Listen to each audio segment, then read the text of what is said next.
Welcome back to Unveiled Oracle and Tarot. I'm excited to share today's exploration of the Princess Bride Tarot deck and guidebook with you.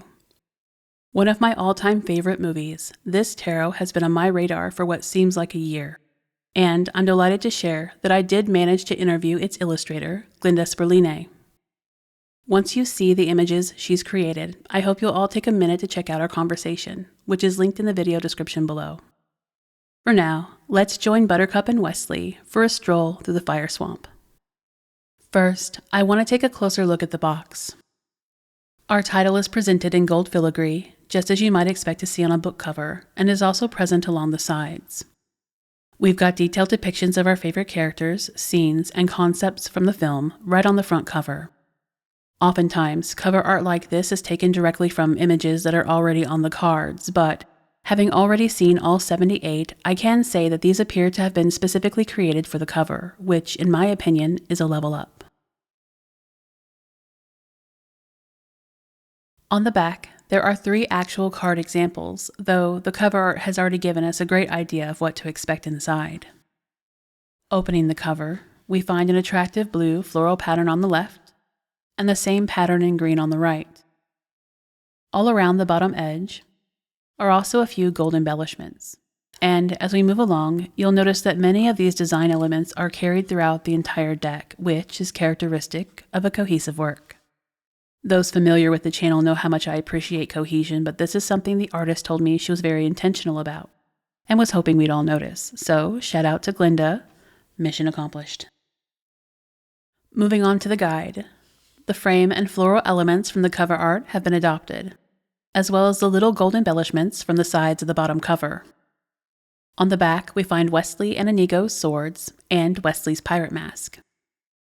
The spine is solid, but not super stiff, which is good because I do think those who resonate with this deck will enjoy reading it.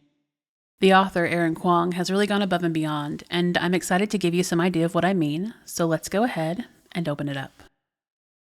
Just inside the front cover, we come right to the table of contents. Its layout is quite standard, and so is the organization of the book itself. Before we get into that, however, I want to talk a little bit about the intro, which is written in a lovely prose that pulls us right back into the source. To illustrate, I'm going to spend just a few moments on the 4-page intro so you can pause the video and read it if you'd like for an extra bit of enjoyment.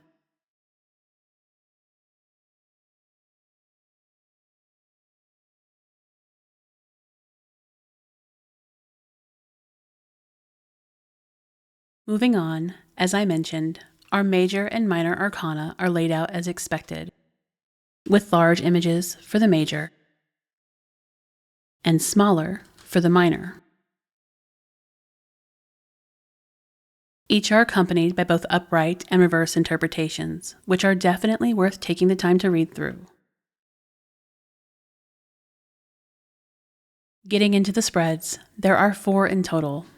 The first, "Hello, my name is," provides a means by which to get to know the deck, using those open-ended questions to help users, particularly those new to the practice, familiarize themselves with how tarot works. Next, the Adventurer's Friend is thematically named, but is actually a standard past, present, and future 3-card spread. The Duelist's Steel, on the other hand, is a 5-card spread that is themed quite well, helping users establish an understanding of where they are now, where they want to be, what stands in their way, and what is needed to overcome.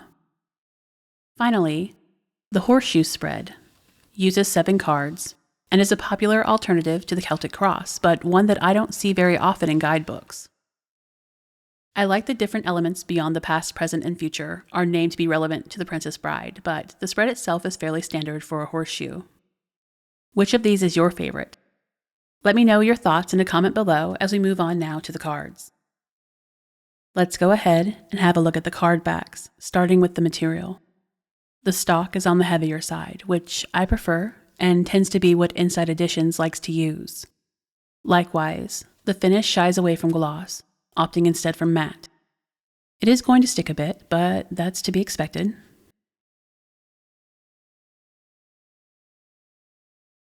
A closer look at the artwork brings us back to the cohesion factor. The mask and swords from the back cover of the guide have returned alongside a few familiar embellishments in the corners. pale green here instead of gold. A couple ships, albeit simpler in design from the one on the cover, also make a reappearance. Finally, and much more prominent than they are elsewhere, are these vibrant buttercups which, like the character, ties all of our different elements together with their sprawling foliage. Overall, the effect is quite pretty. That said, there is a lot to look at here, so if you see something I didn't, definitely let me know what I missed in a comment. I love Easter eggs, but I've never been great at hunting them. Which is why, as we flip through all 78 of these cards, I definitely encourage everyone to share what they find, especially any ROUSs.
Here we are on the other side of the fire swamp, with a deck that is anything but. Even so, I'm pretty sure I caught sight of a few ROUSs. Tell me how many you found in a comment below, and if you'd like to know more about the artist's process for creating the artwork, don't forget to check out our interview, linked in the video description. I'm eager to hear your thoughts on the Princess Bride Tarot, and if you're up for it, your favorite quote from the movie or book. Until we meet again, thank you for joining me on this inconceivable adventure.